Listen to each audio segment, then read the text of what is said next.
Hello guys everyone, कैसे हैं आप लोग। आप देख रहे हैं my YouTube channel the Mughal heaven. Mughal heaven में आप लोगों का स्वागत है। तो साथियों, नाइट्रोजन तो एडेनियम को बारिश के पानी से मिल रहा है, लेकिन मैंने इसके ऊपर फास्फोरस परसों वाले दिन दिया था, यानी डीएपी डाली थी इसके अंदर। तो उससे एडेनियम की आप ग्रोथ देखिए कि अभी 2 ही दिन हुए हैं, जबकि 4-5 दिन के बाद ही इसका जो फास्फोरस आप डालते हैं यानी डीएपी वगैरह डालते हैं तो उसका असर 4-5 दिन के बाद दिखाई देता है। लेकिन हमारे एडेनियम में जो है वो असल में कल बारिश हो गई थी और उससे बहुत जल्दी जो डीएपी थी वो घुल गई और उसकी वजह से एडेनियम में काफ़ी ज़ोर दिखाई दे रहा है फर्टिलाइज़र का, और उससे बहुत प्यारी ग्रोथ हो रही है और बहुत तेज़ी के साथ हो रही है। ये देखिए, बहुत ही तेज़ी के साथ इसकी ग्रोथ हो रही है और इसके कोडेस भी काफ़ी मोटे हमें नज़र आ रहे हैं। ये देखिए, काफ़ी मोटे मोटे कोडेस इसके डबल दिखाई दे रहे हैं। तो काफ़ी प्लांट जो ऐसे हैं जो हमें काफ़ी फूले हुए इनके कोडेस लग रहे हैं, तो इनकी ग्रोथ भी अच्छी हो रही है। और किसी में ये देखिए बर्ड्स भी शुरू हो गए हैं। तो वर्ड्स की तो मुझे इतनी ज़रूरत नहीं है अभी, क्योंकि इस टाइम पे प्लांट जो है वो ग्रोथ पे होता है और ग्रोथ के टाइम पे फ्लावरिंग ना ही ले तो ज़्यादा बेहतर है, क्योंकि सारा पौधे का जो ताकत है वो फ्लावरिंग ले लेती है और फ्लावरिंग की वजह से पौधे की ग्रोथ रुक जाती है और जो एडेनियम का कोडेस मोटा होना होता है वो नहीं होता है फिर, तो क्योंकि सारी ताकत जो है वो फ्लावरिंग खींच लेती है प्लांट की। तो इस टाइम पे एक 1.5 महीना तक पौधे की ग्रोथ अच्छी होने दिया और उसके बाद में फ्लावरिंग जो है अगले महीने से यानी अगस्त के आखिरी दिनों से इसके अंदर फ्लावरिंग शुरू हो जाएगी। और उसी महीने में लगभग अगस्त के आखिर में, अगस्त सितंबर में लगभग पिटूनिया वगैरह भी आ जाती है। तो जिस टाइम पिटूनिया लगाई जाती है और पिटूनिया में भी 1-2 फूल आने शुरू होते हैं, तो उस टाइम पर एडेनियम भी भरभरा के खिलता है और बहुत ज़्यादा फ्लावरिंग शुरू हो जाती है। तो इसका लगभग 1 महीना अगस्त का बीच में है और अगस्त के आखिरी दिनों में इसमें वर्ड्स आने लगते हैं और सितंबर में फ्लावरिंग एडेनियम करने लगता है। अगर अभी से हम फ्लावरिंग इसके अंदर लेंगे तो हमारे प्लांट की ग्रोथ अच्छी नहीं होगी, उसका कोडेस अच्छा मोटा नहीं होगा और उसमें फ्लावरिंग भी कम आएगी। अगर हम इसको इस तरीके से बढ़ने देते हैं और इसका कोडेस मोटा होने देते हैं और इसमें फ्लावरिंग नहीं लेते हैं तो एडेनियम की ग्रोथ अच्छी होगी, कोडेस मोटा होगा और एडेनियम हेल्दी हो जाएगा। उससे हमारी जो आने वाली फ्लावरिंग है वो बहुत ही अच्छी होगी। अच्छा, लीव्स वगैरह बहुत ज़्यादा हो जाते हैं बरसात में, तो इन लीव्स को निकाल भी सकते हैं।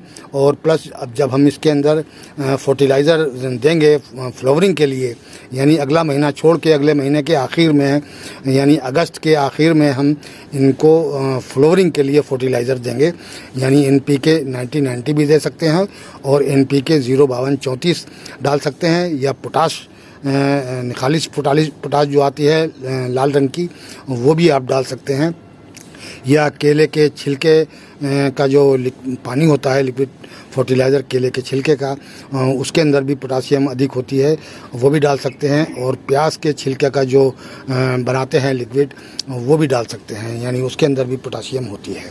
तो ये सब अगले महीने में ये सब एडेनियम के साथ किया जाएगा और वो भी 15 अगस्त निकलने के बाद में आप इस काम को करना शुरू कर दें। अभी तो एडेनियम की सिर्फ ग्रोथ होने दें। सारे एडेनियम बेहतरीन किस्म की ग्रोथ कर रहे हैं और जब ये हेल्दी हो जाएंगे तो फ्लावरिंग भी बहुत अच्छी होगी।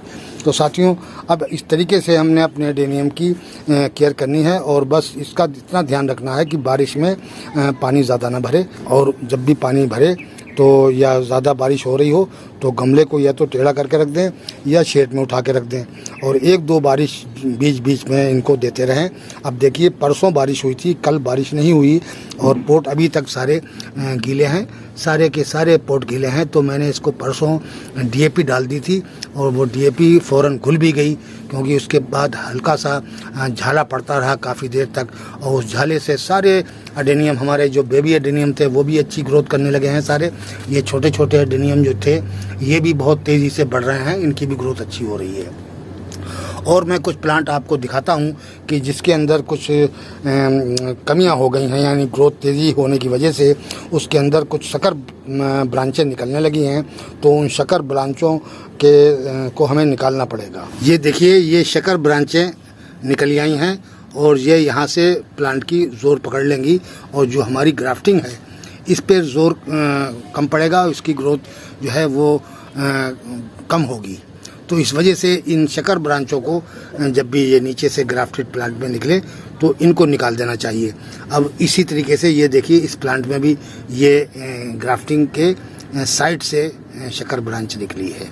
तो इस तरीके से इन ब्रांचों को निकालना ज़रूरी है, क्योंकि ये जब जोर ले लेते हैं तो जो हमारी ग्राफ्ट है उसके अंदर न्यूट्रिशन कम जाते हैं और वहाँ से ऊपर उनकी ग्रोथ रुक जाती है। तो इस वजह से हमें ये शकर ब्रांचों का ध्यान रखना चाहिए। ये ज़्यादातर प्लांटों में हो जाता है। अब ये देखिए, मैंने ये जो ग्राफ्ट है हमारी, तो ये थोड़ी सी यहाँ से कमज़ोर लग रही थी। ये देखिए, यहाँ से थोड़ी सी ये आधी चुपकी है और आधी नहीं चुपकी है। और इसकी जो ब्रांचें थी बहुत हैवी हो गई थी, उनके लीव्स ज़्यादा हो गए थे।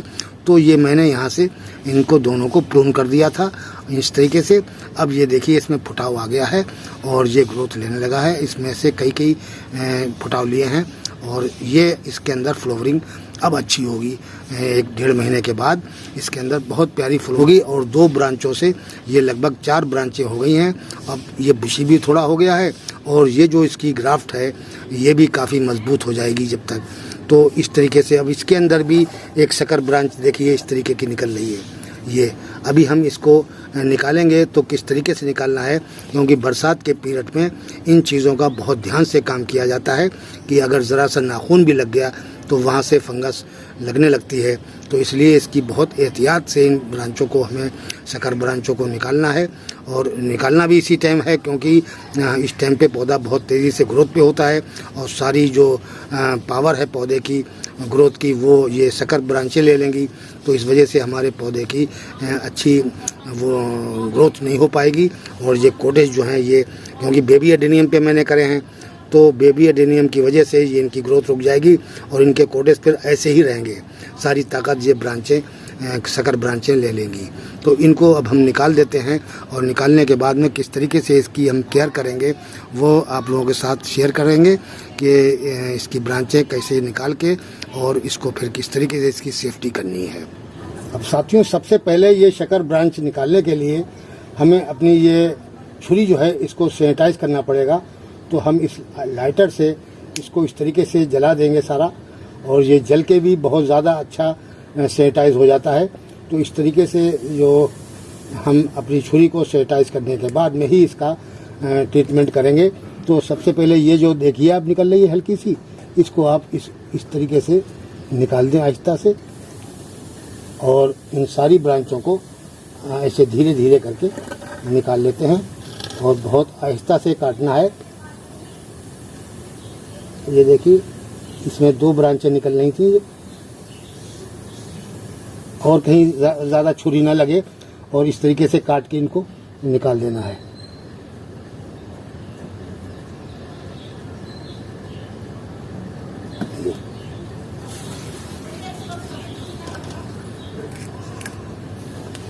इसी तरीके से इसकी भी निकाल देंगे और फिर ये देखिए, ये ब्रांचें शकर निकालनी बहुत ज़रूरी है। फिर उसके बाद में साथियों, ये जो हमने फंगिसाइड लिया है, ये फंगिसाइड हम इसके ऊपर यहाँ लगा देंगे ये अच्छी तरीके से, और थोड़ी दूर तक लगा दें, कोई नुकसान नहीं है।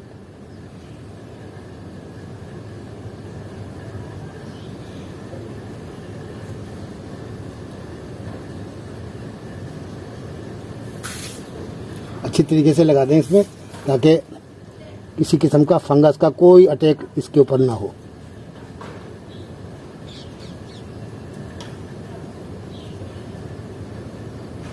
ये बस।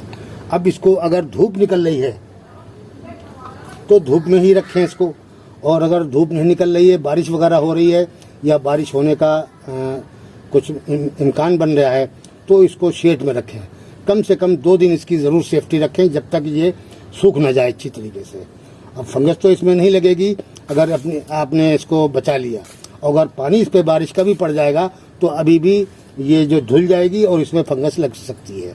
तो इसलिए इसको अच्छी तरीके से आप करके ट्रीटमेंट, और इसका आप शेड के अंदर रखें, और अगर धूप निकल रही है तो आप इसको धूप में रखेंगे। अगर शाम तक धूप जैसे निकलेगी तो शाम तक ये कटा हुआ हिस्सा सूख जाएगा और फिर फंगस का बिल्कुल खतरा इसमें नहीं रहेगा। अगर आपको इसी तरीके से करके और इसके ऊपर बारिश पड़ जाएगी तो फ़ौरन यहाँ से फंगस पकड़ लेगी। बहुत जल्दी इस टाइम पे हर चीज़ सड़ जाती है बारिश में, ह्यूमिडिटी की वजह से काफ़ी चीज़ें जो हैं वो, यानी आप कोई डिकम्पोज भी जिसे खाद वगैरह हम बनाते हैं तो बारिश के दिनों में ही वो डिकम्पोज होती है। इसी के अंदर वो ऐसे जरासीम होते हैं जो हर चीज़ को जो है वो डिकम्पोज कर देते हैं। आप खाना भी रख देंगे वो भी डिकम्पोज हो जाता है। तो ये बारिश के दिनों में ख़ास तौर से इन चीज़ों से बचा जाता है। काफ़ी प्लांट में जो फंगस लगती है उसकी वजह यही होती है कि जो ह्यूमिडिटी है इसके अंदर भी काफ़ी मात्रा के अंदर जरासीम होते हैं, जिसकी वजह से गलन पैदा हो जाती है प्लांट के अंदर, उसके रूट गलने लगते हैं और वो इस तरीके से मर जाता है। और ज़्यादा एक्स्ट्रा पानी इसीलिए ना हो कि पानी भरा रहता हो तो उसके अंदर भी यही जरासीम होते हैं और फंगस के, और वो जला देते हैं। अगर गर्मी मई जून के महीनों में अगर 1 घंटा भी पानी भरा रहेगा तो इतना नुकसान नहीं होगा, लेकिन इस टाइम पे अगर आपका पानी 10 मिनट एक्स्ट्रा भरा रहेगा तब भी आपका अडेनियम जो है वो गल सकता है। तो साथियों, ये इस तरीके से आप अपने अडेनियम की केयर करें, और जो भी नई ब्रांचें निकल रही हैं शकर किसी भी अडेनियम में, ग्राफ्टेड अडेनियम में, उनको आप फ़ौरन निकाल दें। लेकिन उनका निकालने का तरीका यही है कि बहुत एहतियाती से उस काम को करना है, कहीं उसके ऊपर बारिश का पानी ना पड़े या और भी कोई पानी ना पड़े, तो इस वजह से, और उसको अच्छी तरीके से धूप दिखा दें। जब धूप में वो सूख जाएगा ज़ख़म तब खतरे से बाहर आप हो जाएंगे। तो साथियों, वीडियो कैसा लगा? आज की वीडियो में इतना ही।